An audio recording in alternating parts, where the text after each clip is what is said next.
Magagaling lang kayo pag may halalan. Kumpare, inanak! Pero pag yung taong bayan, kapitbahay ninyo, hindi nyo matugunan. Bakit? Chairman, kung may sasabihin ka rin lang namang hindi maganda sa akin, wag na sa likod ko. Ikaw naman, may hugot ka pa sa buhay.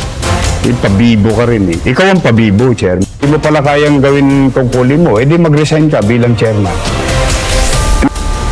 Nahihiya ka pala magpaliwanag sa tao. Siguro baka masama lagi intention mo. Bukor, puro ka kurako o patong ka lang sa parking. Siguro, hanap buhay lang ang kadlam mo, kaya ka pala nagbarangay chairman. Chairman? Diba? Gusto mo sumikat? Move on, chairman. Galit na ang taong bayan sa inyo. Ang laki po. Isa pong kwento sa akin ng isang vendor sabi niya. Nung una po, Mayor, siyempre kala namin talagang wala na. Sabi ko hindi kasi minsan kailangan lang kayo makinig muna sa pamahalaan. Huwag kayong makikinig-kinig kung kani-kanino. Pag may pamamahala, magiging mas organisado. Mas may kapanatagan. Inaalis ko lang naman yung mga siga-siga. Diba? Nagsisiga-sigaan sa Maynila. Tapos na yung panahon nila. Meron mga ilang chairman. Lalo na yan dyan sa bandang Antipolo. Chairman, kung may sasabihin ka rin lang namang hindi maganda sa akin, wag na sa likod ko. Ikaw naman, may hugot ka pa sa buhay. Pabibo ka rin eh. Ikaw ang pabibo, chairman. Kita mo, kakasuhan ka. Bakit? Gusto mo, sarili mo, gobyerno mo eh. Ano sabi? May nagsabi pa isang chairman. Ito, pinararating ko. Baka nanonood si Secretary Anyo. Sabi ng chairman, kasuhan niyo na lang ako. Kita niyo, saan ugali naman meron niya? Chairman. Gusto mo pala sarili mo gobyerno, di bumili ka na sarili mong isla. Di mo pala kayang gawin tungkulin mo, di mag-resign ka bilang chairman. Nahihiya ka pala magpaliwanag sa tao. Siguro baka masama lagi intention mo. Bukor, puro ka kurakot o patong ka lang sa parking. Siguro kumikita ka rin sa parking. No, chairman. Bakit? Sino nag-report? Netizen. Kasalita ka lang nakatalikod pa. Nangihiram ka ng tapang sa likuran. Pabibo ikaw ang pabibo. Ayaw mo ng pagsasayos, umalis ka ng Maynila. Sino bang nakikinabang sa pagsasaayos? Hindi ba taong bayan? Sino bang dapat nagsasaayos? Di ba tayo mga halal ng bayan? Ba tayo tumakbo-takbo sa opisina ng gobyerno? Magpaboto sa tao? Hindi mo pala kayang gawin yun tungkulin mo. Chairman? Diba? Gusto mo sumikat? Pasikatin kaya kita. Palibasa hindi mo ko binoto nung nakaraang halalan hanggang ngayon, di ka pa tapos sa halalan. Move on, chairman. Makiisa ka. Dahil ito, walang masama intensyon ng gobyerno. Magagaling lang kayo pag nakatalikod ng mga tao sa gobyerno. Kung talagang matapang kayo, ito, opisina ng pamahalaan. Sabihin nyo sa harapan namin na mali ang paglilinis, na mali ang pagsasaayos, na mali ang pagtatanggal ng obstruction, na mali na ibalik muli sa taong bayan ang kalsada. Ngayon, kung hindi mo kayang gampanan, diba? Di mag-resign ka. Wala namang pumipigil sa'yo. Palibasa, hindi ka nag-resign, siguro patong ka sa bukis. Gusto mo, chairman, pangalanan kita? Patong ka sa parking? Natanggal sa'yo yung parking. Bakit? Wala ka namang karapatan dun Hanap buhay lang ang kadlam mo, kaya ka pala nagbarangay chairman.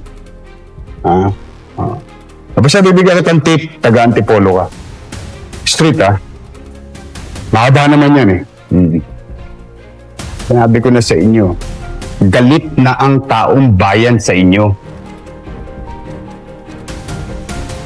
Doon sa mga ilang chairman, galit na galit sa inyo ang taong bayan. Hindi na nga makuha magsumbong ng taong bayan sa inyo eh. Bakit? Kasi mga tengang kawali kayo. Magagaling lang kayo pag may halalan. Kumpare, inanak! Oh. Pero pag yung taong bayan, kapitbahay ninyo, hindi nyo matugunan. Bakit? Takot na takot kayo mawalan ng boto. Pagsasaayos naman, makatira naman yun eh. Kung kayo'y mababang loob, nakikiusap, nakikisuyo, nagpapaliwanag, bakit nyo nakatamaran magpaliwanag? O talagang ayaw nyo lang. Ang gusto nyo lang, maging chairman para tirahin nyo yung budget nyo. Chairman, kamusta naman yung kontraktor natin? Ha? Abangan mo na naman ba yung SB? Supplemental budget? Ha? Ay sa inyo. Style nyo nung luma, nung panahon nung nakarang administrasyon, tinitira-tira nyo yung budget nyo. Gawin mo ngayon, chairman ulit. Tingnan natin. Mag-iisa kayo, hindi naman na... Dapat pakikitang makuha sa public service. Ha? Ako, may kilala rin ako, chairman, tumatakbo lang eh. Para proteksyonan yung mga negosyo niya. Kaya nga yung kanyang, pati pangalan ng kanyang ng kanyang pawn shop. Doon sa Tondo. Yung kanyang pawn shop, baka balagdag. Bakit? Siya chairman eh. Ayun, makatiran ba yun? Hindi. Kung mo ba ikaw chairman aabuso ka na. Kaya nagagalit sa inyo yung taong bayan eh. Ang gigigil. Paano namin nalalaman? Sinusuplong kayo sa amin eh. Ba't sasabihin ko ba sa iyo kung sino nagsuplong? Di inaway mo na naman. Kinukonsinti ka ba namin? Kinukonsinti ba namin? Katulad din sa chairman, nanutok ng baril. Kuyo! Huwag tayo mag-aabuso. Bakit tayo huwag mag-aabuso? Halal tayo ng bayan. Hindi ba dapat tayo kumakalinga sa kanila sa oras ng kanilang pangangailangan? Nasaan yung konsepto ng ganun? Bakit nawala na? Kaya ngayon, total, malakas ang loob mo, pagbibigyan ka naman namin, nakakaya naman sa'yo. Sa amin naman gusto lang namin magsaayos. Kayo mga kababayan na nanonood. Pag ang chairman nyo, walang ginagawa ang pagsasaayos. Hindi nyo, sabi? Iboto si chairman. Madaling lapitan. Mahirap hanapin. Kapitbahay mo pa yun. Kaya ako, marami akong kilalang chairman. Matitino. Disente. Nakikita ko pa nga sa Facebook eh. Tumutosgas pa sila ng sarili nilang pera. Pero yung mga bulok na chairman, iilan na lang yan sa Maynila. Tingnan ninyo, malalaman ninyo. Mga nangabulok na chairman. Ilan na lang po yan. Yung mga patong-patong sa illegal terminal. Yan lang naman yung nagagalit sa atin na chairman eh. Kasi dati may hawak silang illegal terminal. Huwag na kayo lumayo dito sa Loton. Di ba? Nag-aabuso. Papanoorin ko lang kayo, inaabuso ninyo yung mga kapitbahay nyo. Hindi po pwede. May kanya-kanya tayong obligasyon. Yung mga bulok na chairman, talagang wala kayong puwang sa akin. Bakit? Sayang eh. Sabihin mo, 90% ng chairman sa Maynila. Pagpalagay mo 90% ng chairman sa Manila matitino. 90%. Ako, sa tagal ko po sa public service Ako, tansya ko mga 90% matitino. Yung 10%, kulang-kulang 100. Ako, Diyos ko. Nagsisiga-sigaan lang ho yan. Nanghiram lang ho ng tapang yan. Para abusuhin yung mga maliliit. Kaya kayo mga bulok na chairman, gusto ko mawala na kayo. Bakit? Inaawa ko doon sa 90% na matitinong chairman bakit? Parang isang gaing lang ho ng kamatis yan ang gusto kong alisin yung bulok. Proteksyonan ko yung mga hindi bulok. Ngayon mga kababayan, kayo, babantayan yung mga chairman nyo pagka inaabuso kayo. Sumangguni kayo sa amin. Hindi namin ito tolerate po yung mga yan. Nakapamasyal nga dyan sa Antipolo Street. Secret. Basta dyan sa District 2. Oo. Yung isang ano nga sa District 3. Oh, sige. Maghamon pa kayo sa pamahalaan. Illegal na kayo pa naghahamon. Kaya nawalan ng gobyerno ng Maynila Kaya mga bulok Ang gulo. Dahil pinangangalandakan ninyo, kayo leader ng barangay. Sa mga politiko. Ako, mataas ang pagdalang ko sa inyo. Sa totoo, kilala ninyo ako, mga chairman. Re-respeto ko kayo pagka kayo may kapwa, respeto sa inyong kapwa.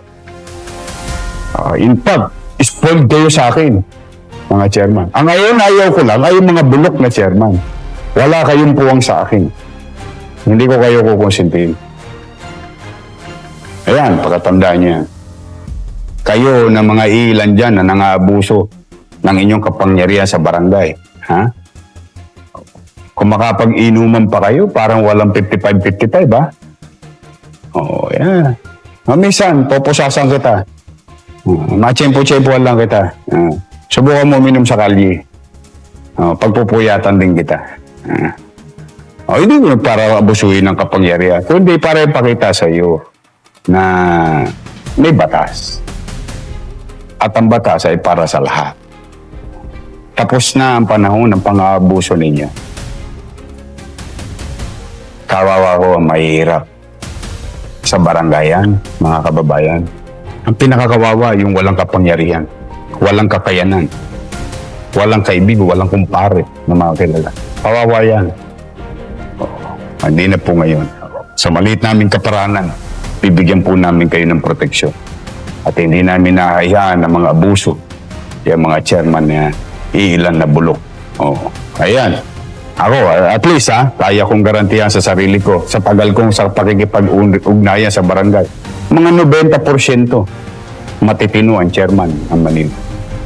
May ilan lang sumisira na pasasaan ba? Basta ako, binibigyan ko kayo ng pagkakataong magtino. Wala tayong politika, wala, basta kayo yan diskarte nyo yan. Kami naman, maglilingkod para saan? Kaayusan, kalinisan. Ngayon, kung hindi kayo sang-ayon doon, kaya tapuan namin kayo halal, hayaan nyo na, ibigay nyo na kay First Kagawad. Siya naman ang maging chairman.